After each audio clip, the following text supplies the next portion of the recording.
반갑습니다. 오늘은 낙상균 질환별 활용법 마지막 시간인데요. 염증성 장질환 관리에 있어서 우리 낙상균을 어떻게 활용하면 좋을지에 대해서 말씀드리도록 하겠습니다. 우선 염증성 장질환을 혼동하시는 분들이 있어서요. 개념 정리를 좀 살짝 하고 지나가려고 하는데요. 염증성 장질환이라고 하는 거는 과민대장증후군하고는 다르죠. 물론 과민대장증후군도 장기간 만성화되는 분들도 있긴 하지만 일시적으로 나타났다가 사라지시는 분들도 있고 어느 정도 관리가 가능하대요. 그러나 이제 염증성 장질환 같은 경우는 이 희귀 질환으로 분류가 되어 있을 만큼 만성 염증성 질환으로서 크론병과 궤양성 대장염 이 두 가지의 특징적으로 나타나고 있습니다. 각 질환을 보시게 되면 크론병 같은 경우는 10대나 20대 환자가 좀 많은 편이고요. 궤양성 대장염 같은 경우는 30대 중후반에 흔한데 두 가지 다 전 연령대에서 발병은 가능합니다. 크론병 같은 경우는 전체 소화관에 대해서 그 염증이 산발적으로 분포하는 특징이 있다면 궤양성 대장염은 이름에도 드러나지만 대장에만 국한돼서 나타나고요. 장 점막을 보게 되면 이제 장 점막 얕은 부위에 염증이 좀 연속적으로 분포하는 특징을 볼 수가 있습니다. 제가 빨간색으로 표시해 놓은 것은 우리가 꼭 기억을 하고 환자분들하고의 장질환 변별에서도 좀 기억을 할 필요가 있는데요. 크론병 같은 경우는 이제 보통 이제 과민대장증과 비슷한 증상이긴 하지만 체중 감소라는 게 조금 더 눈에 띄게 나타납니다.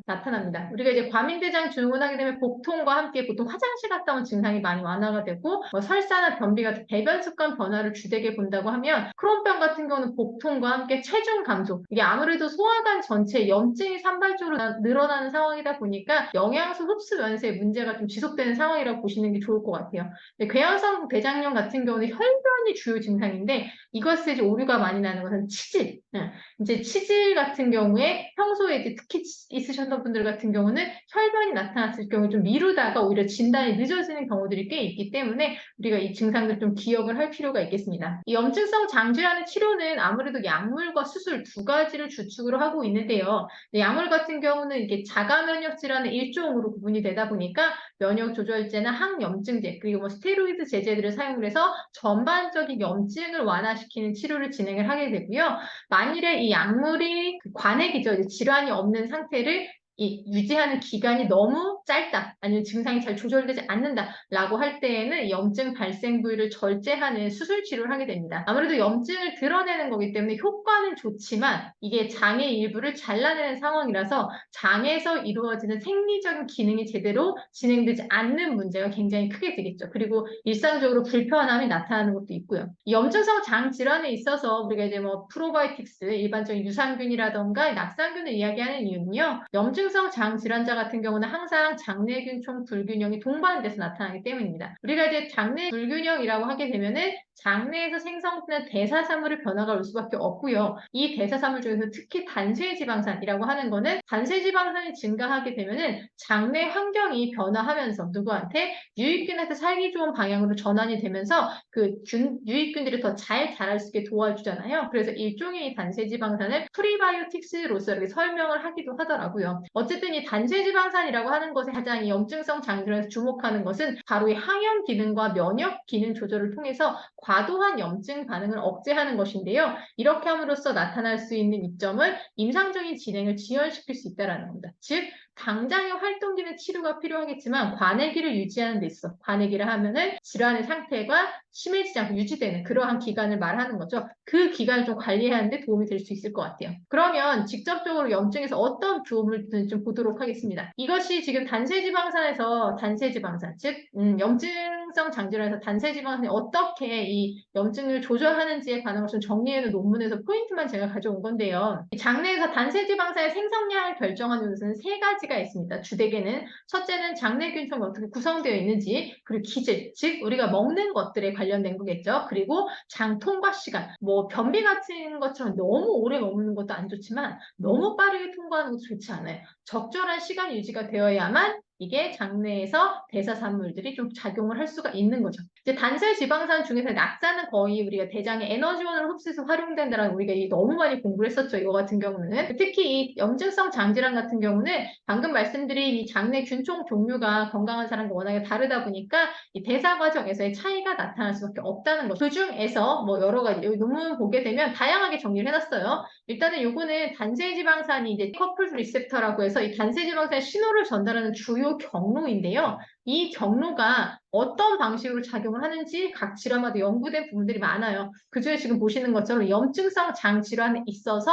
기능이 연구된 것들만 제가 지금 빼온 건데요. 지금 이제 수용체에는 세 가지가 있습니다. G43, G42, 그리고 GPR109. 이 세 가지 중에서 이 42와 이 109A 같은 경우는 특히 이 낙산에 의해서 주로 더 활성화되고 아세트산과 프로피온산에 의해서 조금 더 활성화되는 경향이 있습니다. 그리고 요거 두 개 같은 경우는 주로 장세포에 존재를 하고 있고요. 이 세 번째 같은 경우는 면역세포와 지방세포, 지금 단계에서 우리가 면역세포를 이야기하는 거겠죠. 면역세포에 존재를 하기 때문에 낙산이 얼마나 생성되느냐에 따라서 낙산이 대부분은 다 대장에서 흡수가 되지만 일부는 이제 혈류로 진행돼서 전신에서 작용을 하거든요. 그래서 그런 면역세포에서의 작용성을 관리하는 것이라고 보시면 돼요. 그래서 어떤 역할을 하는지 보면 전반적으로 염증 조절 신호를 직접적으로 관리하는 것을 볼 수가 있습니다. 그리고 이제 생산을 촉진함으로써 장의 방어막, 소화기의 전반적인 방어막 체계에서 도움을 줄 수가 있고요.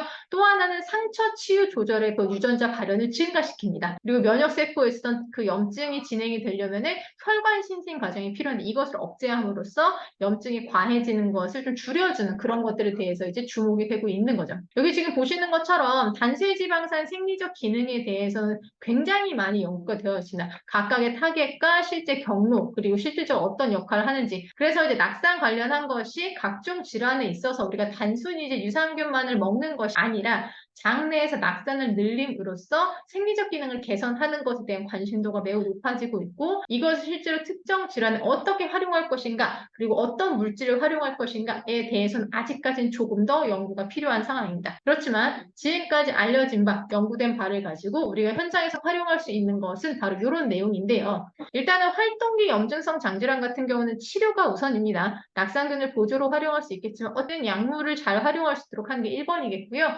근데 염증성 장질환 환자의 관해기를 연장하는 목적이라면 조금 더 적극적으로 우리가 낙산균을 활용할 필요가 있다. 이제 유산균이라고 하는 거는 소장과 대장에서의 젖산 생성량을 늘림으로써 장내 환경을 개선해서 결과적으로 낙산을 생성할 수 있는 균들도 함께 증가할수록 보조로 도와주는 것 그리고 어떤 특정 유전자 발현을 도와주는 것이라면 이 특정 유전자 발현하는 건 균질명에 따라 다른 거 우리는 다 알고 있잖아요. 그런데 낙산균이라고 하는 거는 들어가는 즉시 어디로 갑니까? 대장으로 가서 낙산 생성을 직접적으로 늘려서 이 낙산이 직접 작용하는 방금 봤던 다양한 수용체에서 이렇게 면역 반응을 직접 조절하고 장세포 회복을 도와주는 것 그리고 또 하나는 장세포 밀착 결합을 유지하는 것 이런 것까지도 다 낙산이 직접 관여하기 때문에 대장 건강, 즉 염증성 장질환이나 과민대장증후군 같이 직접적으로 대장 건강에 관여한 질환에 있어서는 우리가 무엇보다도 낙산균을 우선 사용하는 것이 환자들의 건강관리에 더 유리하겠다라는 것을 꼭 말씀드리고 싶네요. 마지막 정리해 놓은 것처럼 우리가 대장 내에서 낙산을 늘린다라고 하는 거는요.